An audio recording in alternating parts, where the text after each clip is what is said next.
I'm Tara. I'm Ryan. We love Disney movies. So we decided to watch them all, from Snow White to Frozen 2 and beyond.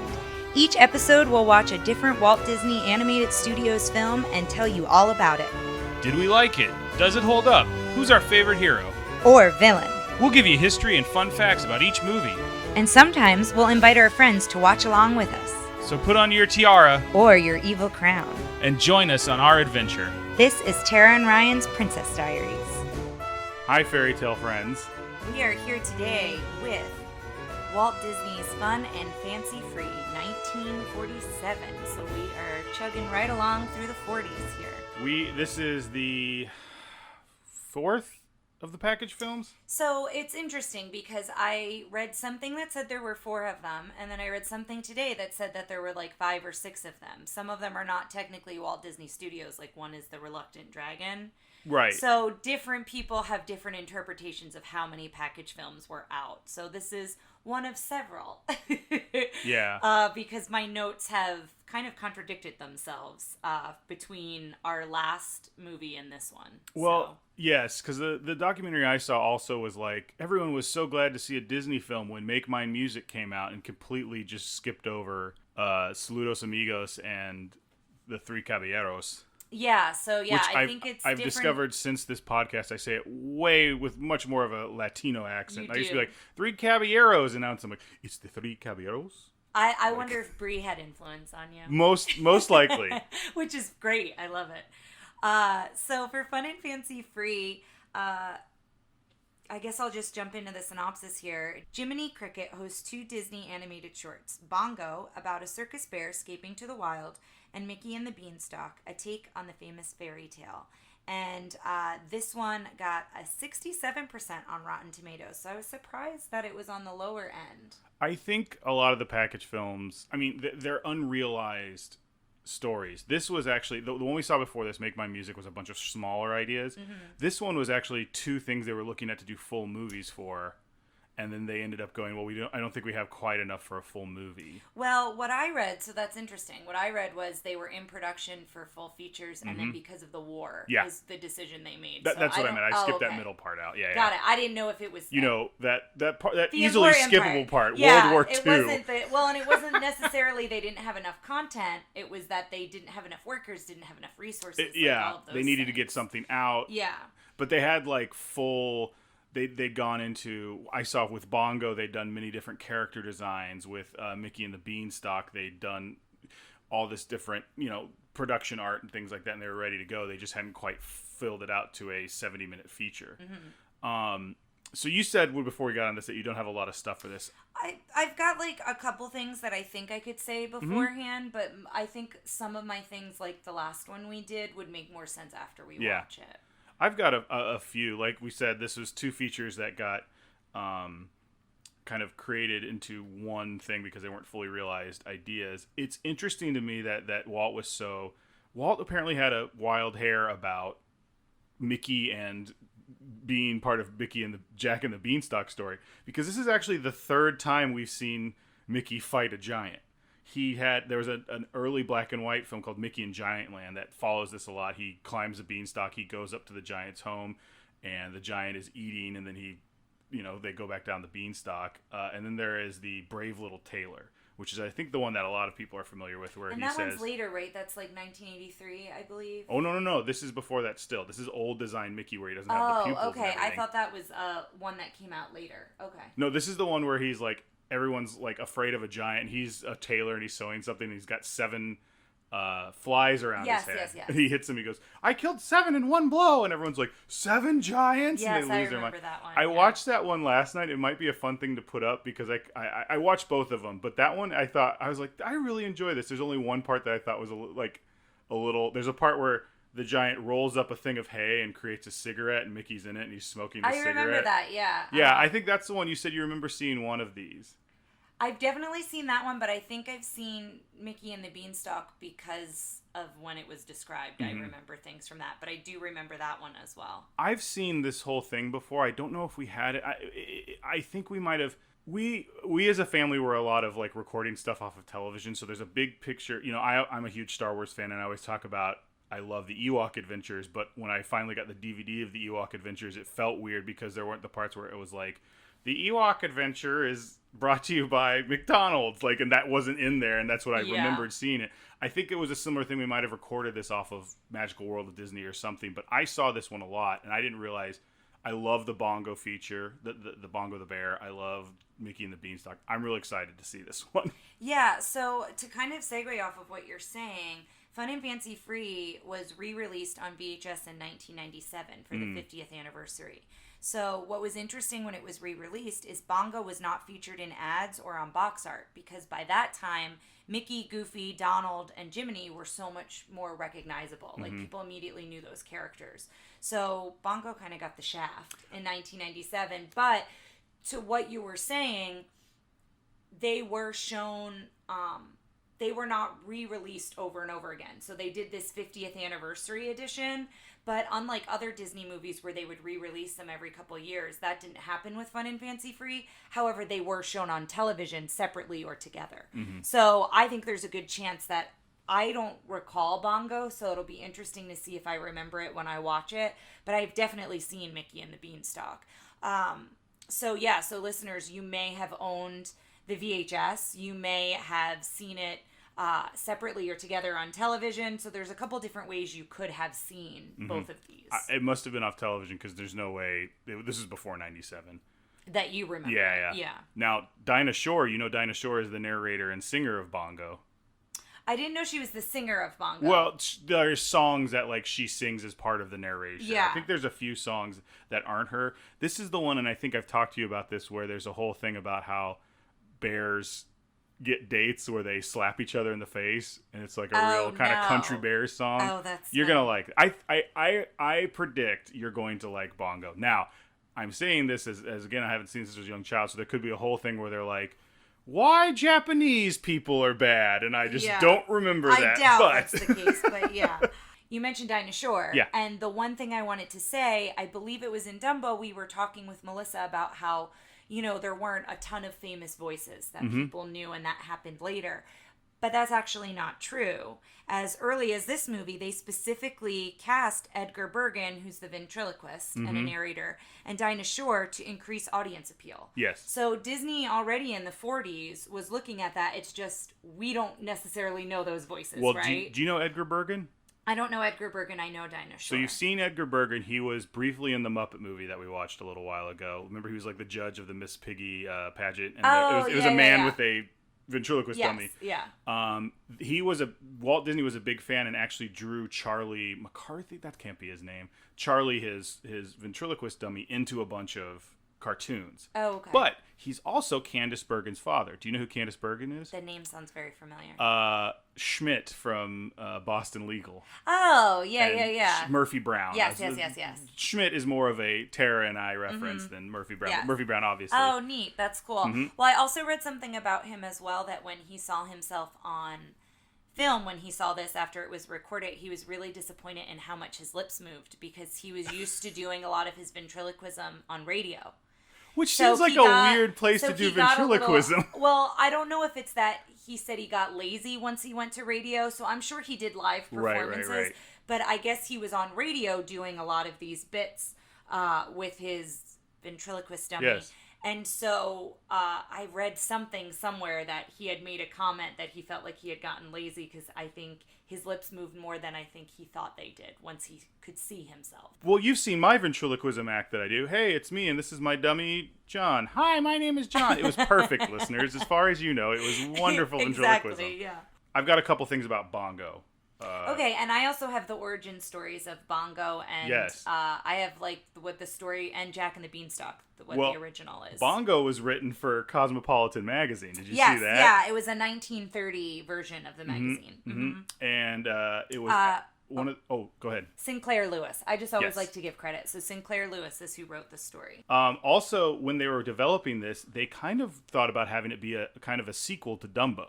to where it would be the same circus, interesting. and they would even see some of the same characters. In fact, your favorite characters, the gossipy elephants. Yes. They were talking about bringing them back, but they ended up not doing that. There's a couple things where it's funny. I'll skip ahead to Jack and the Beanstalk. One of the things they wanted to do in Jack and the Beanstalk is have Honest John and Gideon be the ones who sold I've read Mickey that. the Bean. Yeah, that was one version. Mickey's beans were sold by Honest John, and then in another version, it was Minnie, and she was Queen of Happy Valley. Yes. So, she was I saw supposed that to play scene. that. They did they had the old production art, and they redid the scene with, I guess, the newer people who do Minnie and Mickey's voices. Mm-hmm. So that'll be up when I post the documentary. But yeah, I saw that whole scene. Yeah, because as we'll find out, they never explain how Mickey gets the beans. But those were two versions they were toying with when they were trying to decide on the story. Another thing is Bongo is kind of on his own in this, which I think works really well. But at one point, he was going to have a chimpanzee valet that was like, he was a star in the circus, and the chimp like gave him massages and like got his clothes all together and that sort of thing. I thought that was kind of fun. I also read that originally the animation, they wanted Bongo to be more realistic. Like they were going to lean towards drawing him more realistic of a bear, and then they went more cartoony in the end. Well, I think they were still going cartoony, but he was much more kind of Yogi Bearish, where he had like a big... I mean, he was on his legs and still moving like a bear, but he was like hulking and that thing. And this thing, he's kind of more like Mickey Mouse is to mice. Like Mickey Mouse... You wouldn't mistake him for a regular mouse more than, say, like, I think Timothy from Dumbo looks more like, has more mouse features. I see. And this is he looks kind of like a hero version of a bear. Interesting. I think that might be everything. Oh, this is apparently Walt's last time. Okay, so I was reading about that. Is it and disputed? Again, it's not necessarily disputed, but I'll read both information I have. Okay. I have what you have, that it's one of the last times to feature Walt Disney's voice as Mickey Mouse. Most of the recordings he did of Mickey were in 1941, so they had a lot of recordings, I guess, on hand of him doing the voice.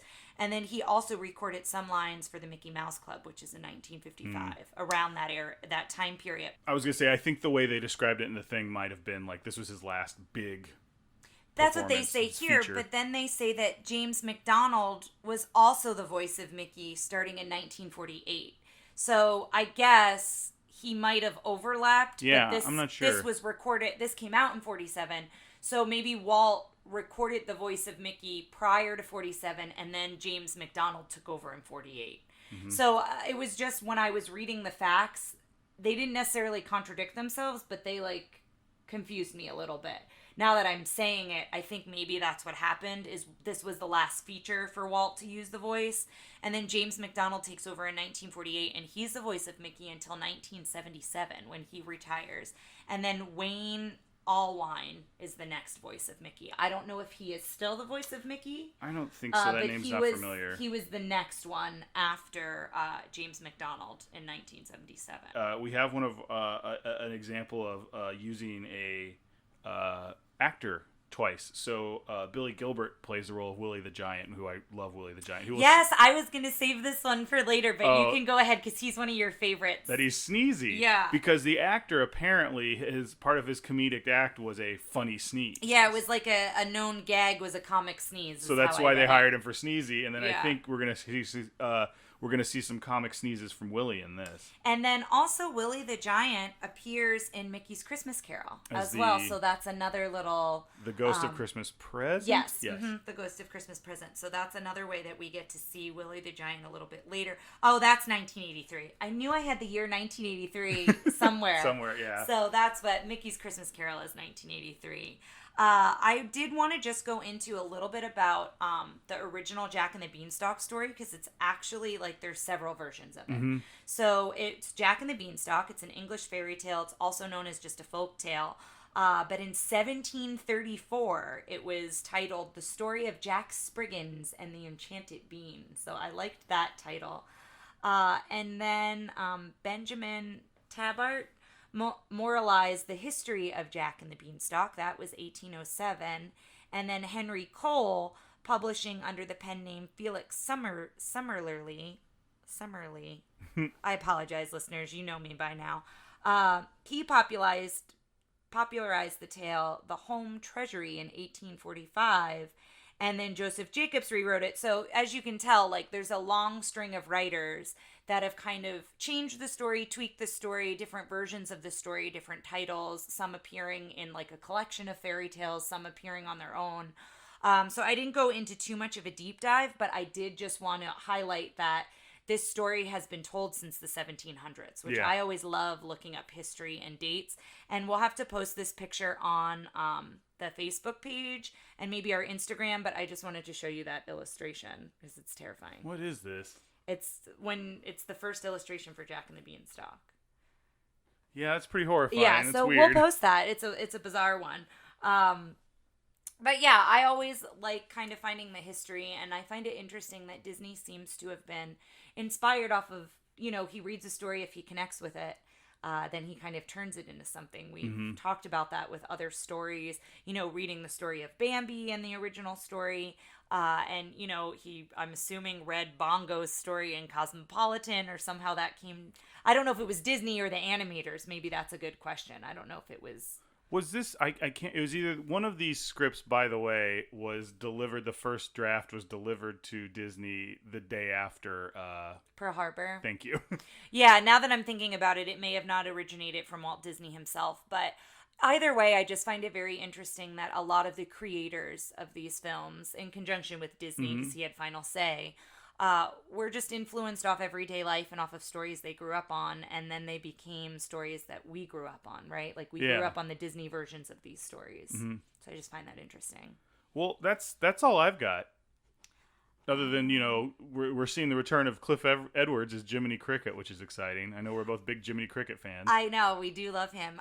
This is also one of the first Walt Disney films to list the voice credits of animated characters. That's good. So it's the first to list Mickey Mouse, Donald Duck, and Goofy as if they're characters in the film. So we're going to have to look to see if they actually list their real voices or if they just list them like they are the actors. Starring Mickey, Donald, and Goofy. Okay. So, because again, that was another one of those facts that it's like, I read it, but I'm not entirely sure what they meant. So either way, they're giving a little bit more credit to the characters in one way or another. So we'll have to look out for that. Okay, I have one more thing that I wanted to mention. Actually, two more things. One thing to look out for, and then one more little fairy tale fact. One of the reasons that they were so focused on creating Mickey and the Beanstalk was to boost Mickey Mouse's popularity. So I found this interesting because they said from 1928 to the mid-30s, he was the most popular character. And then in the late 30s, I guess they started to notice he wasn't as popular. But it got me thinking he wasn't as prominent. Like Disney started doing Snow White and the Seven Dwarfs, and he worked on Pinocchio, so he was starting to do movies that didn't feature Mickey. So I'm wondering if that's maybe why he wasn't as popular, because he wasn't in the front of everybody's mind. So that's why he's included in Fantasia as well. They wanted to make sure to like put him in that.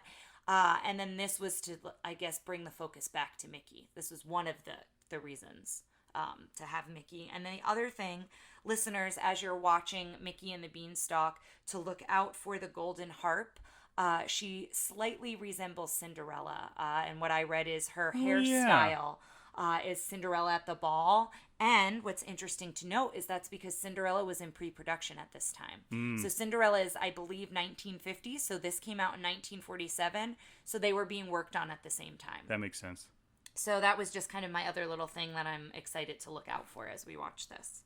Well, cool. You feel good about all that? Yeah, I think we've got a good description, a good start, and we'll see you on the other side. And guys, I'm pretty sure this one's on Disney Plus, so hopefully we won't have to do another yeah, YouTube hopefully dive. we won't have to piece it together, but at least this one it would be 2 parts instead of exactly 7 or 10 or whatever the other one was. But we'll see you on the other side, listeners.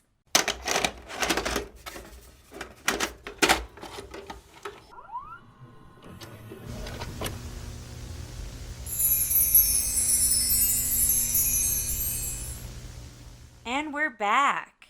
What'd you think? We haven't talked at all. We immediately jumped on. So I've never seen Bongo. So that was official. And I liked Bongo. It was cute.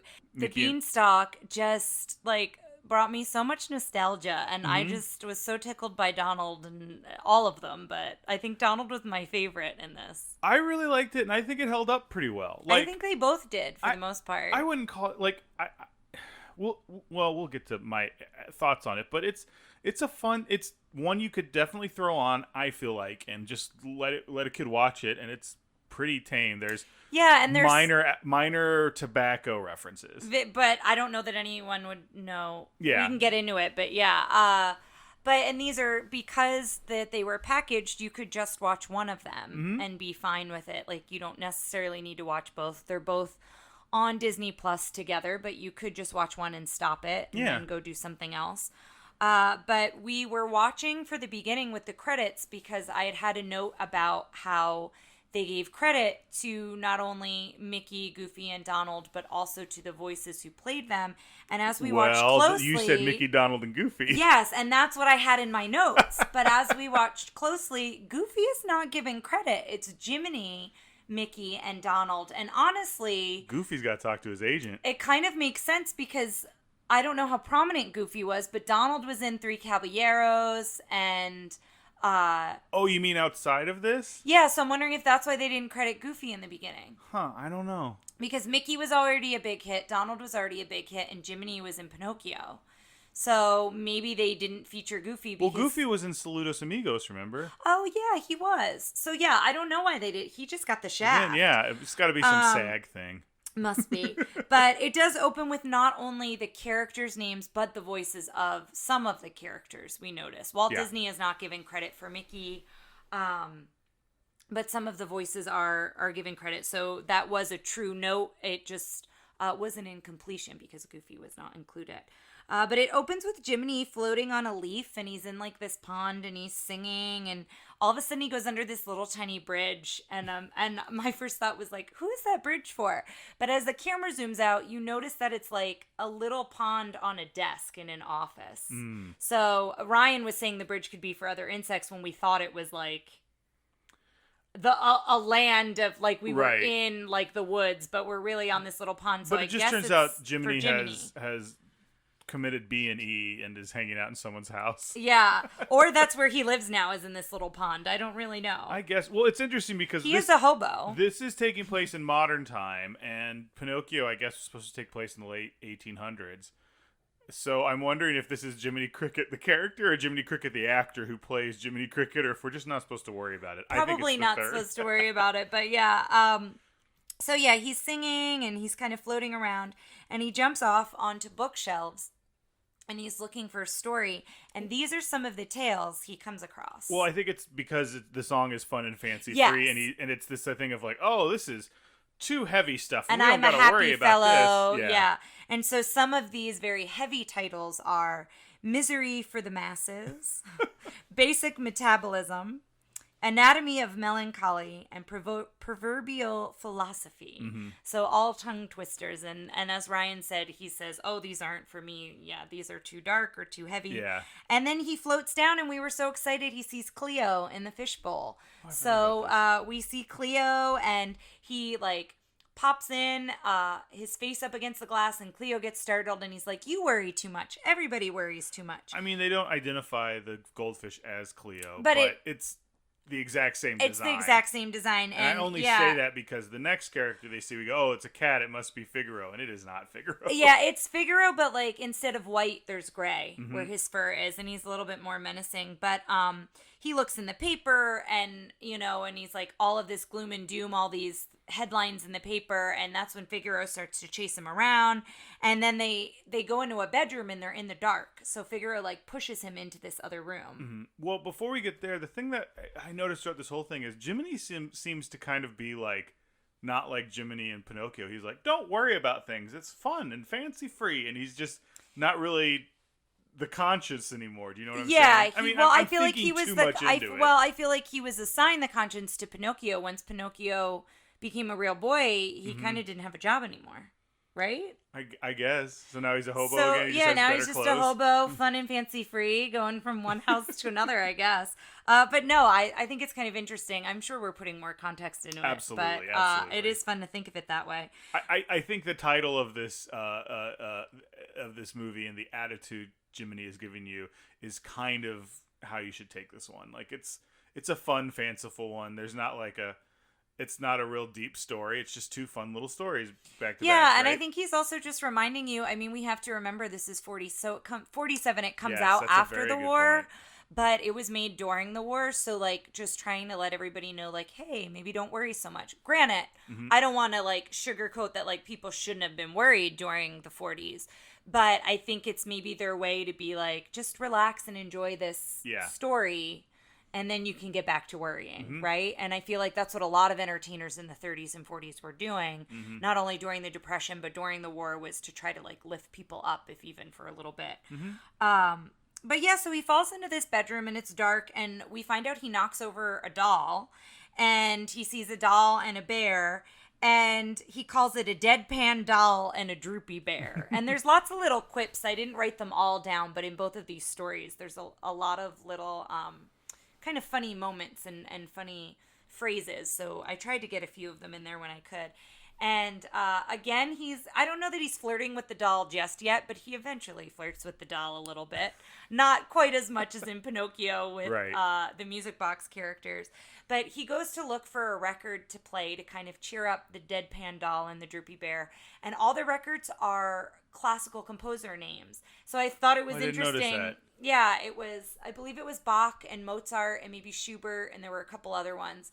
And then Bongo and Dinah Shore, which is a very different style than the rest of the records that were up there. So he finds Bongo, and he throws the record on, and we kind of get into the story of Bongo. And we both felt that Dinah Shore was delightful. Her narration and her energy was so fun in this one, I thought. Yeah.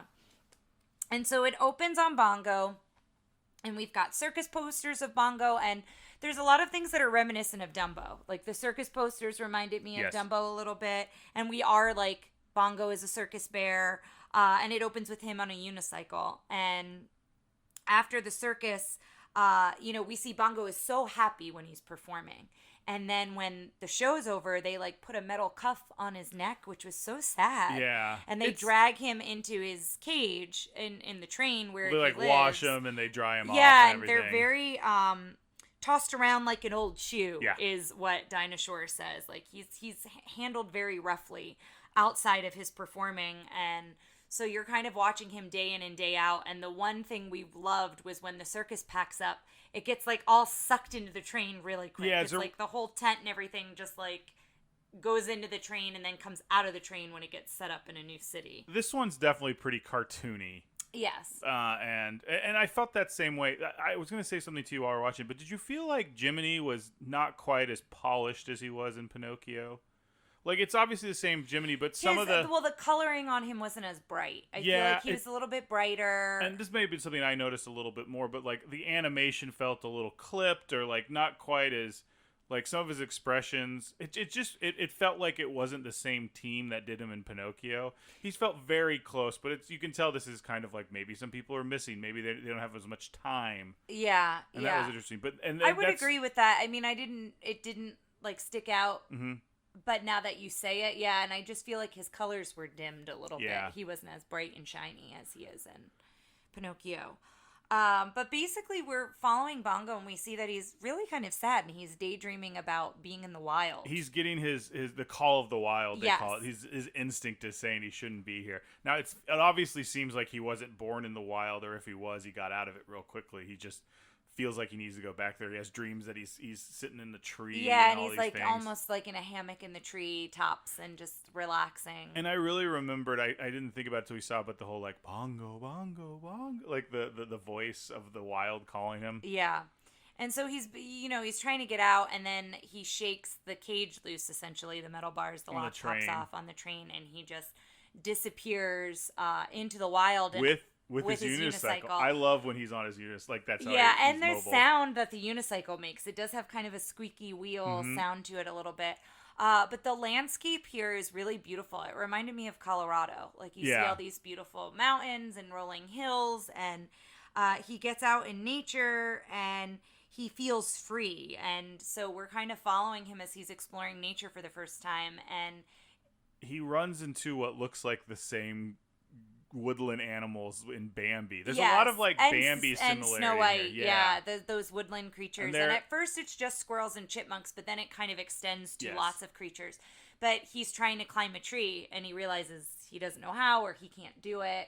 and he doesn't get it. And the chipmunks and the squirrels are kind of pantomiming and talking in their own little language. Yeah. And poking fun at him that he can't climb this tree. And so then it goes into a song that I found this song really pretty. I don't know if this is the official name, but the Lazy Countryside. Oh, the one where he decides, I can't climb a tree, but I can still enjoy it. Yeah, he's, I can enjoy nature, and it's like he's laying in daisies and flowers, and it's just, that's where you really see the beautiful landscape of a country, and it's just talking about him being lazy in the countryside. And then we get to the evening, like night falls.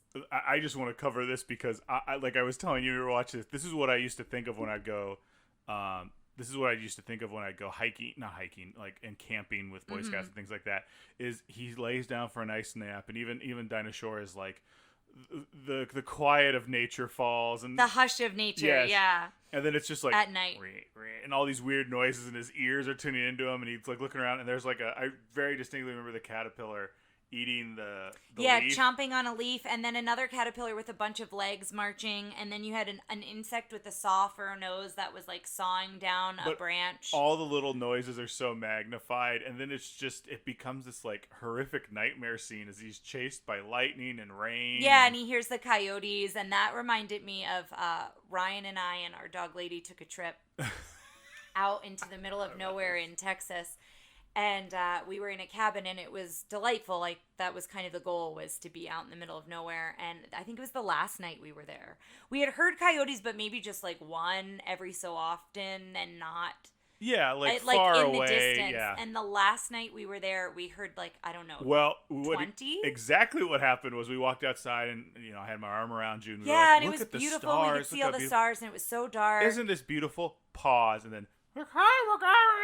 At least 20, maybe more. There were a lot of coyotes. 200 yards of us. Yeah, sounding very close, and all like howling together, but kind of at each other, at one another, and it was wild. And we went, I guess we're going inside now. Yeah, and then we listened to them. They howled for a while. We listened to them inside, but felt much safer inside. Yeah. So we also had the dog outside with us with no leash on her or anything, and we were like, we need to go inside. Yeah.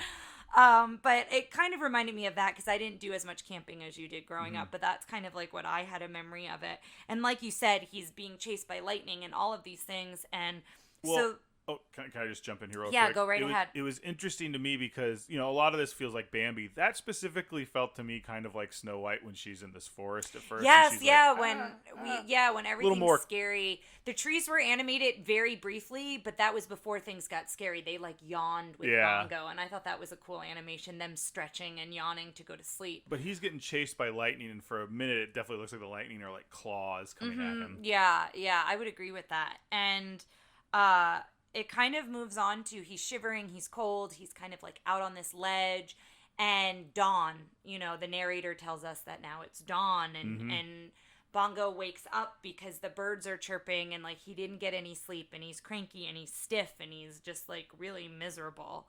And so now he's on his unicycle again, and he's discouraged, and he's hungry. You hear his stomach growling, and this is when he tries to catch a fish. And at first the fish is sleeping in the water, and so he's trying to sneak up on it, but he tries to catch it with his hat because, again, he doesn't really know what he's doing in the wild. And the fish, he has this whole sequence trying to catch the fish, and then it, just sticks its tongue out at him and gives him a raspberry, He gets discouraged, and he's underwater, and he just, points at the fish. He's like, and then he points into his hat. Yeah, come on, get in there. And the fish is like, and so that whole scene is kind of funny, and so he's kind of down and out, and then this is when it really feels like Bambi, I think, because... It feels like the Twitter-pated scene, because that's when he finds Lulu Bell. Yeah, and I didn't know if it was Lulu or Lula Bell. I think it's Lulu Bell, because at least that's what it sounded. It was a little more distinct, I believe, in the documentary I heard. In the documentary. Yeah. So, we hear her first. We hear her giggling, and then we see her with a flower in her hair. And then, they kind of do the Twitter-pated, chasing each other around the forest, and then their noses touch and they form a heart. That's the first time you see it, but that happens a couple times. Walt Disney's version of how animals flirt is just funny to me. Yeah. And so then we go into this whole, montage of a scene with the Cupid bears. And they're up in the clouds, and they're in love, and he's wearing heart glasses at one point, and, then the guitar with the one string that you were like, he's got a guitar with a heart carved in it, and it's got one string. And Ryan was like, what kind of song could he make with that one string? But he's just strumming and serenading her, and they're sweet, and their noses are touching, and their tails are wagging. Basically, we go through this whole sequence. Like, there's a lot that happens in this sequence. But it ends with them laying on the ground, noses touching, their noses make a heart again, and their tails are wagging. Mm-hmm. And then all of these bears show up. So all they the start bears circling in the wild, them, like just to look at them and be like, "Oh, look!" Like Yeah, they're not yeah. menacing. However, then Lockjaw comes into play, the roughest, toughest, and there's like a whole intro to what kind of a bear he is. now I like this type of like cartoony character, and I think Disney does a lot. He looks kind of like Pete, the kind of bad guy, a little bit, kind of that big jaw, and I like him. I think part of the thing I liked about this, and we'll get into a little bit more of it later, is it kind of had this like Popeye feel, where it was like Bluto, and then the kind of smaller guy but still tough was trying to get the girl who didn't want to go with the meaner guy. It's a little less abductee than a Popeye cartoon. This is more just kind of like miscommunication on all ends. So basically what happens is Bongo's like, oh, well, he must not know me. And so he's showing him all these news clippings of how famous he is. And the bear obviously doesn't care or doesn't get it. Mm-hmm. Why should he? And so she tries to protect Bongo. She tries to tell them, no, I'm in love with Bongo. And she slaps him. And Bongo's like heart is breaking. And I was like, but why? Like, I fell into it completely. I was just like, why is she hitting him? Why? Well, not even why does she hit him, but like, why doesn't he understand that she loves him? Yeah. And, she's trying to protect Bongo from Lockjaw. She stands in between the two of them. Well, but she's also slapping him, which is Yes. I think I've explained to you the whole like bears love each other by slapping each other, but I don't know that they explain that for a while. They don't explain it. Yeah, up to that point, we don't know that that's a thing. So that's why Bongo is very confused and very upset. He thinks he's like misread the whole situation and his heart is breaking. And so she's like, okay, I've got to really tell him I love him. I'll go to slap him again. And she goes to slap him and she spins around and she winds up accidentally slapping Lockjaw, who then falls in love with her because she slapped him. You kind of picks her up and takes her off, but again, not as like super abductee as a she's not like, help me, like she's just kind of like, oh, but she is sad and she does like cry, like she has because she can't figure out why you're right, because again it's a lot of miscommunication. Like she thought she did the right thing. Bongo doesn't really know what's going on. Lockjaw thinks he's in love. He's head over heels now. He's been slapped by this bear. No one's explained the bears, the bears and the bees, the bears, birds, and bees to Bongo. So he's sad and he leaves, and then he's kind of like away from the rest of the bears, and they have kind of like this hoedown to where the song comes in. Bears say it with a slap when they're in love, essentially. And so you find out that this is what happens, and they kind of do some square dancing, and I really liked this whole scene, and I liked this song a lot. Let's talk about this for a sec, because the one thing I was worried about going back into this, that this would feel a little bit like domestic abuse or something like that. I really don't think it does. Like even trying to go into it going like looking for like, is this bad? It's goofy, it's fun, it's the women tend to hit the men harder. But they're slapping each other. Like when the other bears, you don't know who's a lady and who's a male, right? They're different colors, but I don't know that animation. Yeah, it's not super obvious. No. But at the same time, like, it's consensual. There's not an issue here. And they're excited after they get slapped. It's goofy. Because it's like if you were to kiss somebody for the first time. That's how I got. I think that was their. I think the biggest conversation you have to have with your kid is, now remember, don't hit anybody who doesn't want to be hit. Like, don't say, remember, like, I don't even know that you need to say it, but like if you get a note home from the teacher that's like, Johnny slapped Sally, and then he comes and tells you that, well, I like her and that's why I slapped her, then maybe you have to have that conversation. Well, absolutely you have to have that conversation. Well, you have to have that conversation. But I don't think any kid's gonna. I don't think we're overthinking it because I think we're adults. We're coming at it for that. No kid's gonna look at it. But like that. I really liked that whole scene. I thought it was song. Sweet and it was a great song and it was really fun. And so then this is when Bongo has this realization. He's like, oh my goodness, like she was trying to tell me that she loves me, that she wants to be with me, all of these things. And he comes racing down the hill on his and so now he tries unicorn. He tries to get her back, and he's fighting Lockjaw with the unicycle, and I loved all the bits with the unicycle, like him beating him up. and rolling over him and very all the different... very circus performer. He's Yes, looks like he's doing circusy things, and he keeps running back over to Lulubelle, the audience, and being like, "Aren't I great?" Like it feels very much like a circus performer. Yes, and he feels in his element, I Yeah. think, for the first time since he's been in nature.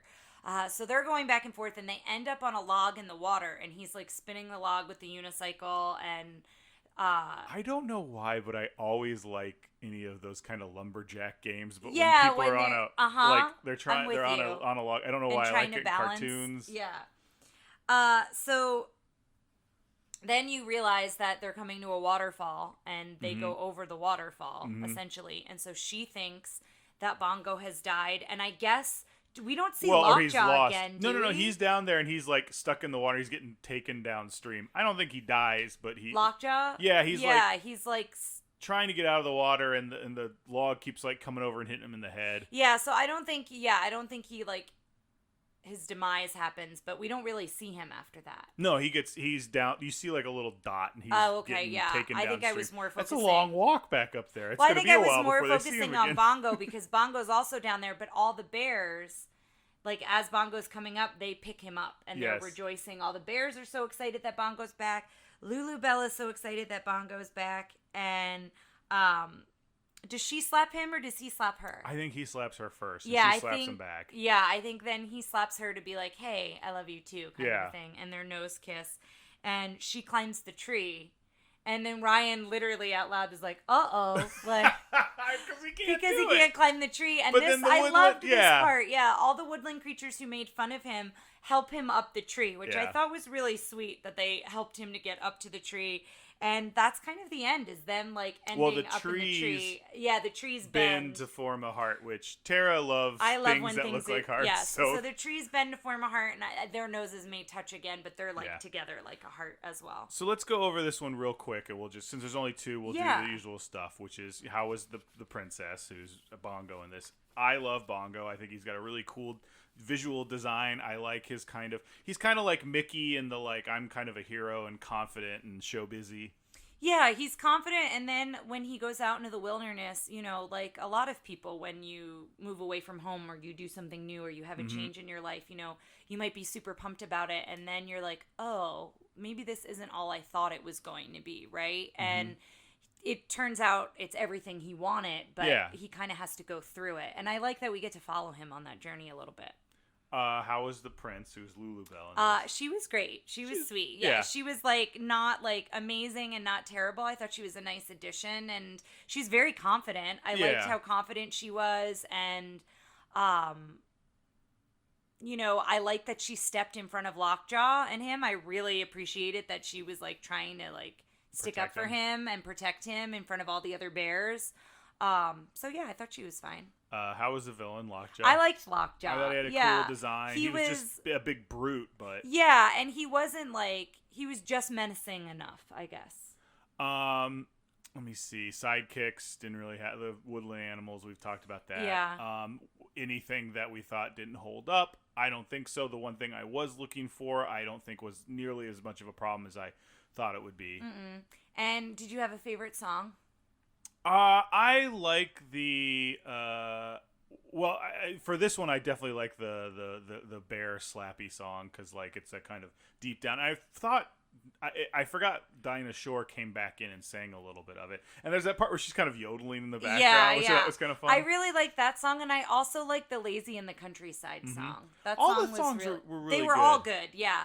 The one where they're up in the clouds was really good too, when they were in love. But I really liked the Lazy in the Countryside, and then the bears dancing. All kind of 1940s standards. Yeah, like crooner kind of songs. So yeah, we'll get to our feeling of the whole thing for a second. But yeah, I like this one a lot. So we come back to Jiminy. Yeah, and the doll is holding Jiminy. He jumps out to turn the record. Yeah, the record skipping. And he looks back and he realizes the doll and the bear are touching heads. Now, were they smiling then? Like, had they changed them to be a little... I didn't notice if they were smiling, but it looked like their noses were touching a little bit. And then so Jiminy goes, well, three's a crowd. Yeah, he's like, I'm out of here. And, like, skedaddles. And then he sees a party invitation that's addressed to... Luana Patton. I think that's her I name. believe Yeah, that's I wrote it who's down going to be the somewhere, little but- girl in the next section. Yeah, and so he opens this party invitation, and it says that it's a house across the way, and it's Edgar Bergen and Charlie McCarthy. So you were right; that was one of his puppets' names. I think you were Charlie McCarthy and Mortimer Snerd or we think? Sneed. Snerd. They never say his last name in Yeah. this, so yeah, and so we go to the house. Jiminy just. I don't know if I'm making this up in my head, but did they do the similar POV hop shot that they did in Pinocchio? I don't know that they do the hop, but we watch him open the window and Yeah. like go over to the house. Maybe so I'm they making might, that up, yeah. But all of a sudden, Jiminy is in the house. He's now found a new house. And So now this adult man who lives by himself with 2 ventriloquist puppets has invited this young girl from across the street and they over all have for a party hats on, and they have cake. And Ophelia, it opens with Ophelia, the hand puppet. Oh, yeah. And so he's doing this whole bit with the hand puppet, which was kind of funny. Yeah. It's funny that he's doing a bit with a hand puppet to 2 autonomous ventriloquist puppets who he's also doing the voices of. In reality he's doing the voices of, Yeah. but in the like fiction of this thing they're just existing outside of him. There's shots where it's just them and they're talking without him working them. Yeah, and he does move his mouth a lot. So At we were first, actually definitely. kind of surprised. It as it goes on, he moves his mouth less. And like reading that fact, I'm wondering if maybe he just didn't think about it because he had been doing the radio. And so then like he was like, "Oh, I really need to like work on my game a little bit." Right. But that whole bit in the live action, Do you think other ventriloquists watched him and were like, Edgar, no? I don't know. Yeah, I don't know if it was that or if it was like he saw, when it finally came out, or they showed him like a rough cut of it or whatever, if that's when he saw it. But the puppet Charlie is kind of the snickery He's one. the funniest. He's so like, we were funny. I laughing didn't out loud. write all his little like one-liners down, but he has a lot of them, and it's really funny even throughout when he's telling the story of the Beanstalk. He's got all these one-liners. So basically, Edgar is the narrator for this one, and he starts to tell the story of Happy Valley, and he tries to get Mortimer, who's kind of a dim-witted, like country bumpkin character. Yeah, he's the other puppet. Tries to get him to think visually as he's describing the story, and he can't do it, and he's trying, and he's having a hard time. That scene of him trying to think of something and all the other things other than the Happy Valley showing up in his head, I thought is a really cool little visual. Yeah, and what I will say about this is I love Mickey and the Beanstalk. I was very nostalgic, remember it very well. I never saw it with Edgar as the narrator. Right, there's another version where they do this kind of as its own thing, and the narrator is Ludwig von Drake, I believe is the character's name, but it's kind of he does the like, there's like a song he does about colors. He's like, red yellow, blue. He's a professor. He's a professor, right? Yeah, I think it's Professor Ludwig von Drake. Yeah. So yeah, that's the version I know. So it was really fun. Guys, we did not rehearse that at all. We did not. I mean, it sounded like a bunch of jumbled words together, but I think we hit if we go back and listen, I think we hit the first 3 colors together. I love that song, Yes. by the way. Listeners, if you don't know it, I don't know the name of it. Isn't it like It's like Color the color Spectrum song or something like yeah. that? We'll have to look it up and post it because it is one of my favorite songs. He might make an appearance in Melody Time. I hope he don't does. know, I love but him. We'll see. But yeah, so that was new for me. So if you are a listener out there who knows the story but maybe doesn't recall the live action jumping in and out, I would say definitely go back and watch it because it's a whole new way to see this story and it gives different humor and perspective to it, I thought. Yeah. So the little girl pictures Happy Valley. So as he starts to tell the story of Happy Valley, he's describing it and it's almost her imagination. She's like, oh, I can see it. And so that's kind of how we get into the animated version, going from live action to animated. And this is when he talks about the golden harp. Yeah, and the castle on the hill. And this song she does, which I've already forgotten, but I remember remembering it when it My, happened. what a happy day. I don't know if Yeah. that's the exact title, but that's the main phrase. I like that song. I did too. And it's interesting because she doesn't have much of a Wikipedia presence. Anita Gordon was her name. Yes. We looked her up And because she's, her I voice think, sounded about- so familiar. I think it said she was born in 29 when I looked her up on IMDb, which means she was about 18 when this came out. Beautiful voice, and really love the song, and just love all the songs that the harp does, but really like this song a lot. And you see how prosperous Happy Valley is, and it's because of the harp. The harp is making everyone happy, and Everyone is excited, and the animals are singing. The cow, like, sings low and starts singing the melody. It goes to the cow singing, "Oh, what a happy day," and then the crows are singing with the scarecrow. Mm-hmm.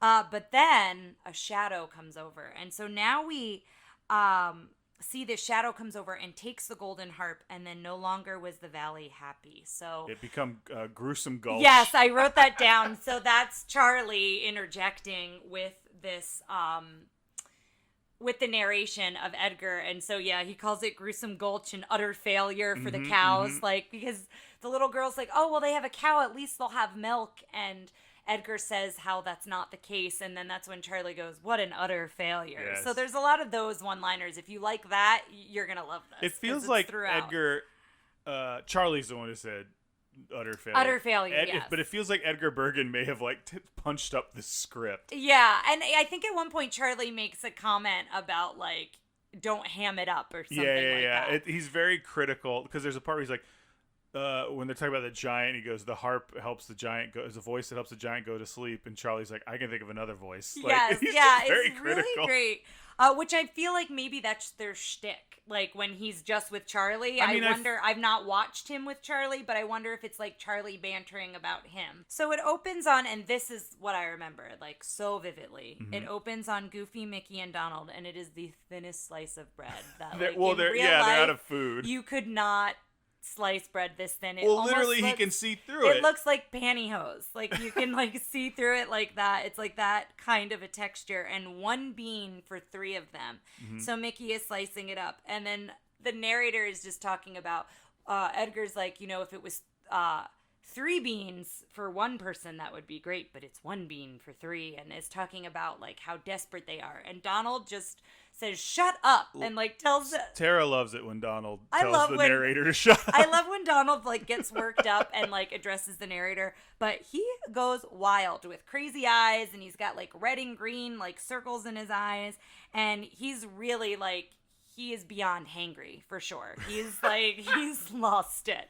Well, then he sees the axe and that look where he looks at the like, axe Mickey and he like kind turns of looks at him, slowly. see the axe, yeah, and you see the axe, and the next time you get a shot of the axe, there's a shadow at where the axe was on the wall, and Donald has gotten like it. the dust.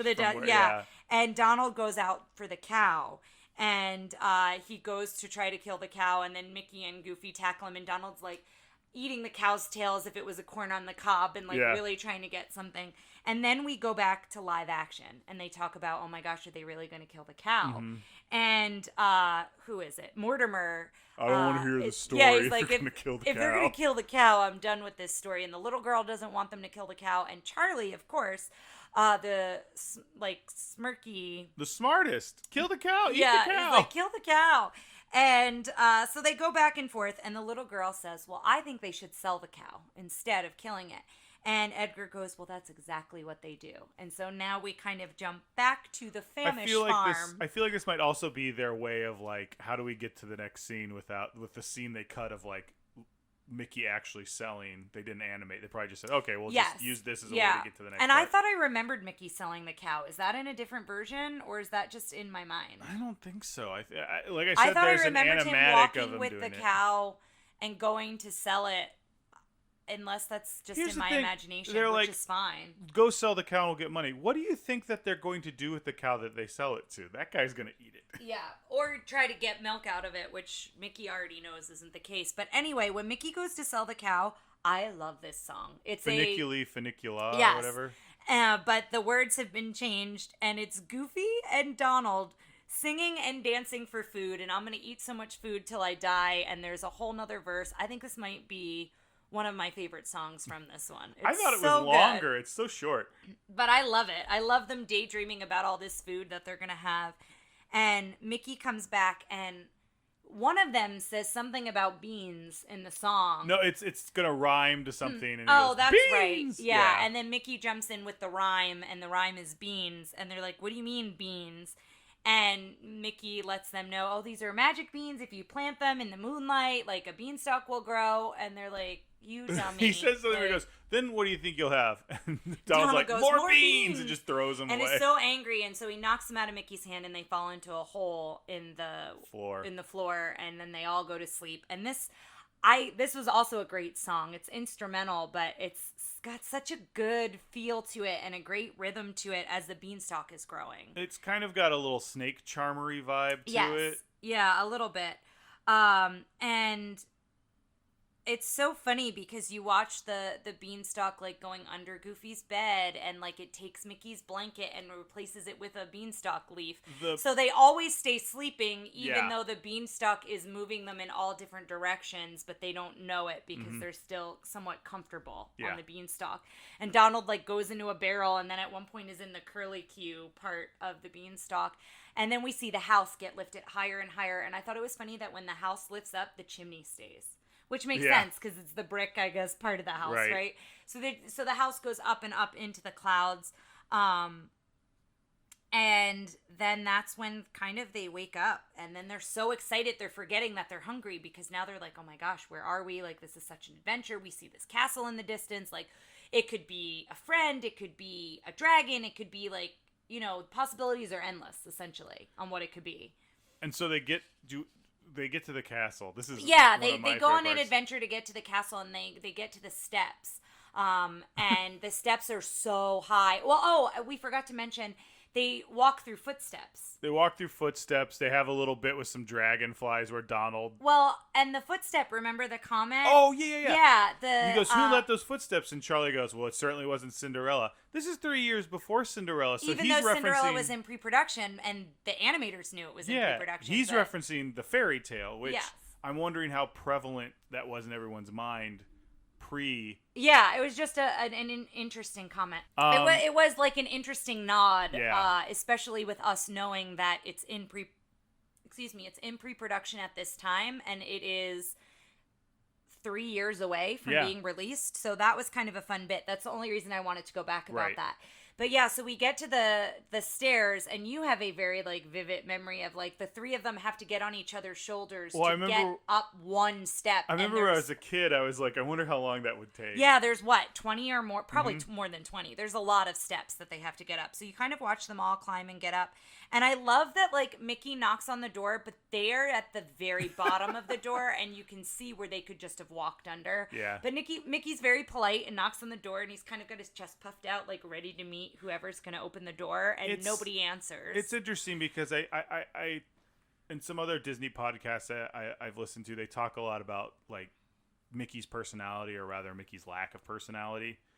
And it's interesting to see in this one, he's kind of a charmer and very polite, but also kind of I don't want to say schemer, but like he's the sharp one of the bunch. Yeah, and I think he had tons of personality in this one. And maybe that was their way because they wanted him to become popular again. So maybe they were trying to make him, I don't want to say more animated. Well, I think at this point, I think in the 80s and 90s is, in my opinion, when they start, he becomes more of a mascot for the Magic Kingdom, and they're trying to make him like everyone loves Mickey, and so he becomes every personality, and so therefore he doesn't really have a personality. Yeah, but I think he has tons of personality in this, and I really like it a lot.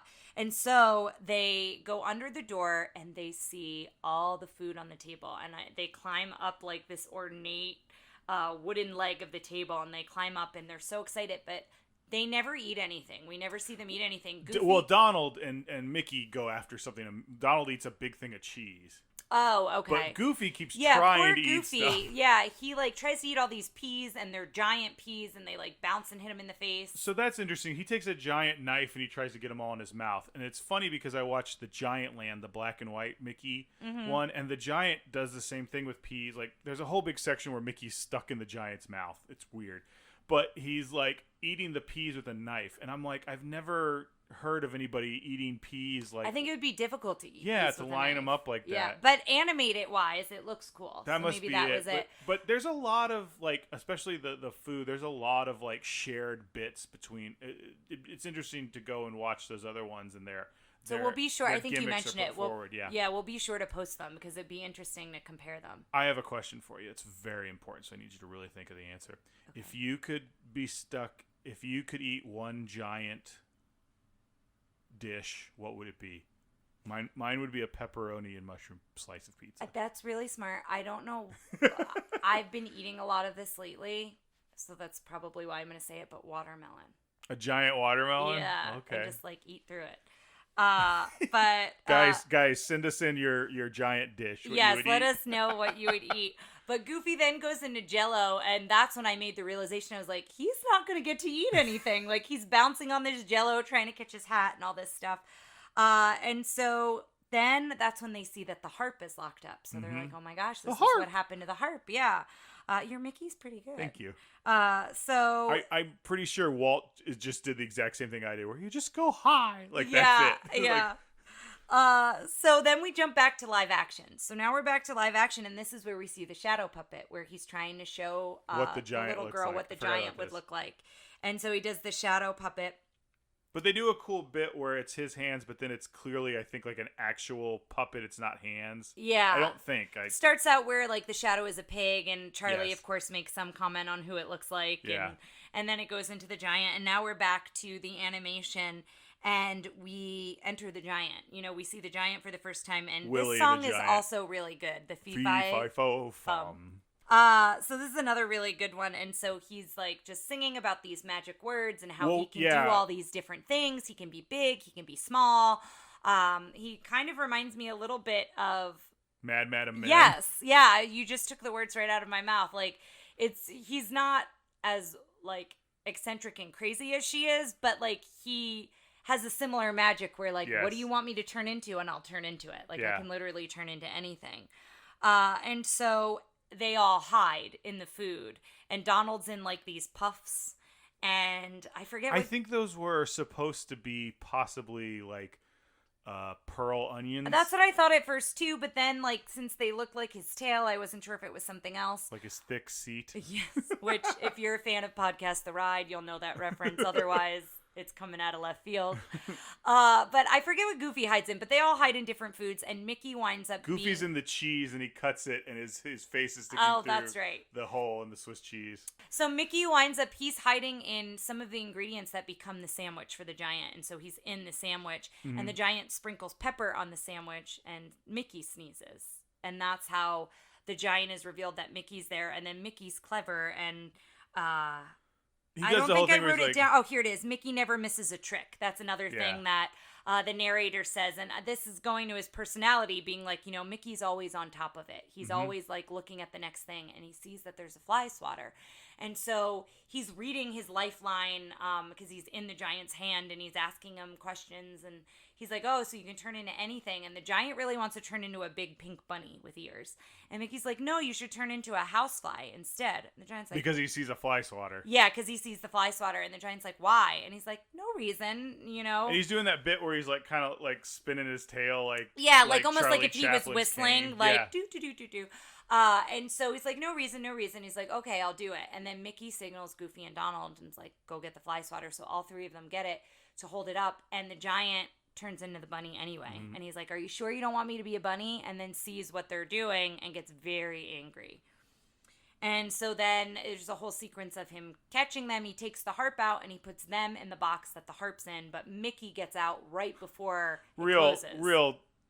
Like, oh, that's convenient. Yeah, but he gets out right before it closes, and then he puts them up on a high shelf. So all three of them are now up on this high shelf, and the giant is out and has the harp starting to sing. And so she's lulling him to sleep, which is the whole reason he stole the harp, was so it could help him sleep. Mickey climbs down from a shelf, and he's on with needle and thread, which I thought was really smart. And I like that the harp is singing directions to him. She's like, in his right coat pocket. Yeah, like, is and he's the like, key. Yeah, and she's like, but be careful. Like, she's got a whole thing. We started this thing where I was like, I'm going to get Tara to sing every episode. I think it's turning out that I'm singing. I think it's tied or you're ahead. Yeah. But it's really great. I love that she narrates to him and sings to him.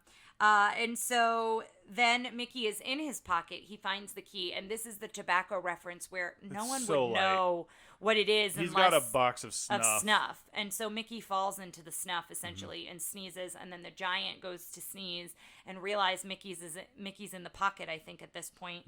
And so then the whole sequence comes where the giant's trying to catch them, and Goofy and Donald go for the heart. The key. That's right. Yeah, he thinks he's in his pocket. I apologize. He's not yeah, there. I jumped ahead. He steals a key, lets Mickey and Goofy and Donald says, "Let me have it, Mickey." And then Mickey hits him in the head with the hits him in the head with the key as he's unlocking it. So So Mickey then sets they get them the free. harp and they're leaving. Then they get the harp. Then they're leaving, and there's this whole scene of the giant really going after Mickey because Goofy and Donald have kind of gotten ahead of Mickey with the harp and are climbing down the beanstalk when Mickey is still kind of coming down the stairs and like through the water and everything to get to the beanstalk. Wow, now I have a blank spot. I know how it ends. Well, they chase him. He chases him down the stalk. Oh, that's right. And then Donald they're and sawing Goofy, it. are sawing it when Mickey gets down there, and Mickey helps them, and the beanstalk falls, and then Edgar says the passing of the wicked giant. So he declares that the giant has passed when he falls off the beanstalk. Yeah, they kind of just fade back to, they don't really show anything. Yeah, and he just says, and everyone lived happily ever after in Happy Valley. And then we go back to live action, and Mortimer is very sad that the giant has died and doesn't like how the story ended. And Edgar tries to let him know that it's just a figment of his imagination, like there was no real giant, so it's okay that he died because he never really existed in the first place. And as he's trying to describe this, the roof of the house lifts up, and there's Willie the Giant looking... You all seen a mouse? Looking for the mouse, and Edgar's eyes like roll back and he passes out. Right. And so I think they tell him they haven't seen the mouse or whatever, and be gentle when you put down the roof because we don't want to wake Mr. Bergen. Right. And he walks off through Hollywood. Through LA, and you see the Hollywood sign in the background, and you see the Chinese theater and the brown derby, and but he picks it up and puts it on. And puts it on his head, and that's how it ends. Yeah. So we see that the giant didn't die and is still like walking around looking for Mickey. Yeah, so that's Mickey and the Beanstalk. So let's go over that real quick. How was the princess, Mickey? I loved Mickey. It's some of my favorite Mickey. He had so much personality, and I loved him. How was the princess, which I guess is the harp? She was fine. Her songs were great. Songs were beautiful. Yeah. She has a beautiful voice, and I want to learn more about this one because she, like I said, she didn't have a Wikipedia page, but. Yeah, and his sidekicks, I love Goofy, I love Donald. I think as an adult, Goofy was always my favorite as a child. As an adult, I'm really relating to Donald. Yeah, I'm really how frustrated Donald. he is. I'm finding Donald's humor so funny, and for any of my I don't know how many of my family members listen, but some of my... you were about to say for any of my fans that listen. No, my family, but some of my family friends who I've known forever will know this uncle, and you only know him because I've talked about him, but my Uncle Butch used to do a Donald Duck voice. Like, he used to do, like, I can't do it, so I'm not going to do it. But he would, talk like Donald. Yeah. And so I think I've got a connection to Donald because of that. And then I just love him frustrated. I love when he gets angry and he's flustered. And I just am finding as an adult, I'm relating to Donald so much more, I think, than as a child. How was the villain? I loved Willie. I really liked Willie a lot. He wasn't as menacing as he was other villains, presented a little bit him. as simple, but also very naive. He was a little bit of both, I think. I could see him in Villainous. I could see him as a character in Villainous. Yeah. I would love if they used him. I think the gameplay, they could do a lot with Mickey and the Beanstalk and like different things. I think he would be a good one to add. And one of the, like, Pete, one of the, like, OGs, like one of the original ones from this time period, which I think would be cool to have. Scenes that don't hold up. The only thing is the snuff box, and I think it's so minor. Yeah, I don't even think that you'd really pay much attention to it, if anything. I honestly think this is another one you could just leave on and not have to really worry about it. I think it's great. Okay, so end of the day, does this one go up on the shelf? Or yeah. Yeah. Well, I had never seen Bongo, but I really enjoyed Bongo as well, and I love Mickey and the Beanstalk. So yeah, this one goes up together. Whereas, what was the last one we did again? Remind me the name. Melody Time? Make Mine Music. Make Mine Music. The next one is Melody Time. Make Mine Music, we didn't love it as a whole, and they were all very separate. These are two separate stories, but having Jiminy being the tie in between, like, it connected them better, I think. And then the same with the live action. And even though they're two different stories, they feel like they go together, and I would put them up on the shelf together. I think worst. The worst part about this is sometimes the stuff that connects them can be a little dull. Like, the Jiminy stuff is like, all right, but like... But I think it makes it a little bit more cohesive regardless, I'm right? just looking for stuff at this point. I think at the end we'll have to say that after Ichabod, we'll be able to say like which is your favorite of the package films. But so far, this is a pretty good front runner for me. I like Three Caballeros a lot because of nostalgia, but this one feels like objectively like this one is mine so far. Like without a doubt, I can say that this one is mine. But yeah, who knows? We still have a couple more to get through. So next time we're doing Melody. No, you're right. Yes, Melody time. Next time we're doing Melody time. Bree will be back with us. Yes, so we're our really first returning excited. guest. She's a returning guest, and we're excited to have her back. And then I think Ichabod is after that, and then we get into Cinderella. So then we get back to what Disney becomes known for. Some actual princess movies in our princess diaries, but there are many to come. Yes. So until then, please remember, let your friends know about us and thank you all for those of you who are on the Facebook page. We're getting some good discussion on there. So if you're not on the page, be sure to check that out. There's lots of different links and articles and things that we're not only sharing, but listeners are sharing. So it's been a lot of fun. Yeah. So thanks a lot, guys, and we'll see you next time. Thanks for listening to Tara and Ryan's Princess Diaries. If you want to tell us your favorite Disney villain and why it's Gaston, send us an email at trprincessdiaries@gmail.com. Or you can send a tweet about how great Maleficent is to @TRPDiaries. Check out our Facebook group by searching for Tara and Ryan's Princess Diaries. Tara and Ryan's Princess Diaries are available on iTunes, Stitcher, Spotify, Overcast, and many more. Wherever you hear us, please be our knight in shining armor and give us a 5-star review. Thanks again, and until next time, remember to always live happily ever after.